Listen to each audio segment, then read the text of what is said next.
news. The Court of Appeal has upheld the murder conviction in Stephen Lagang against public prosecutor. The appellant was found guilty of murdering his wife, Ellen Ading, and sought to rely on the defence of accidents under Section 80 of Penal Code. The case has drawn attention due to its tragic circumstances and legal principles involved. Here is what unfolded. On the day of the incident, Helen had spent the day at her aunt's house but returned home at Stephen's insistence. Witnesses, including Helen's aunt, Layang Jo, testified to hearing a heated argument between the couple. Stephen reportedly prohibited Helen from visiting her aunt and issued threats. The situation escalated to the point where Layang and a neighbor, Pelik Balan, witnessed the horrific attack. Layang saw through a gap in the door that Stephen was slashing Helen with a parang. She later testified to hearing Helen call for help before the brutal act. Tragically, Helen was found motionless in a pool of blood.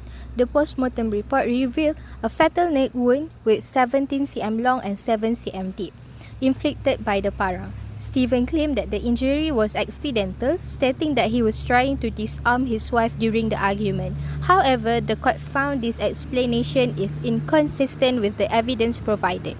The court ruled that the deep and deliberate nature of the wound, along with a strong witness testimony, demonstrated intent rather than an accident.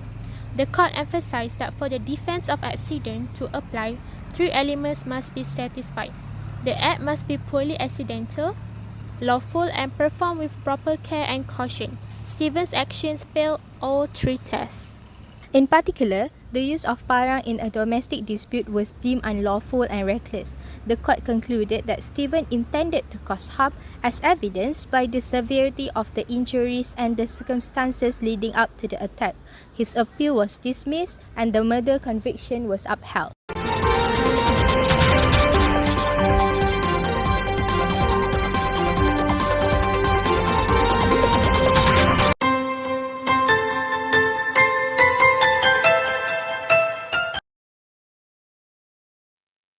Good evening and welcome to Legal Insights tonight. I'm Aisha. And I'm Tasif. Tonight we are exploring the critical topic of the defense of accident in criminal law, its strengths, limitations, and the question it calls for.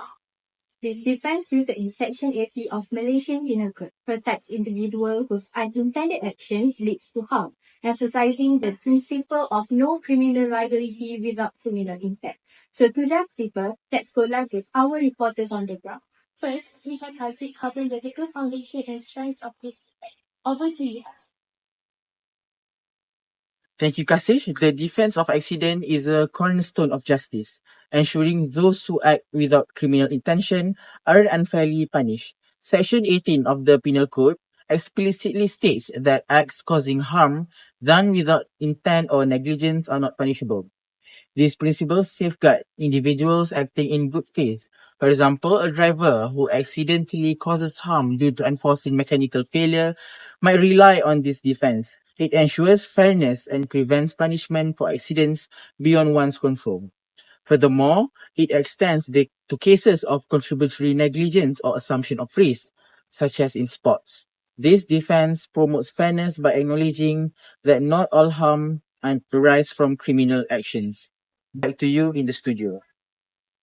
Thank you, Haziq. This perspective highlights the humanity in our legal system. But what about the limitation? For that, we turn to Fahim, who's examining the challenges defendants face.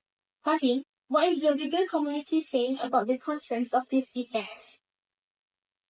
Good evening. While the defense of accident is vital, it's not without challenges. First, the burden of proof can be onerous for defendants. They must show on a balance of probabilities that their actions were unintentional and not negligent. Complication also arises in the timing of raising this defense. As seen in the case of Lin Lian Chen against public prosecutor case, a delay in presenting the defenses can harm the credibility, being seen as a recent invention. Finally, this defense doesn't apply to strict liability offences, where intent isn't considered. Here, individuals can be penalized the actions beyond their control, as the prosecution only needs to prove the act itself, not the intent. This limitation exposes gaps in protecting the innocent. Back to you, Kasih. Thank you, Fahim.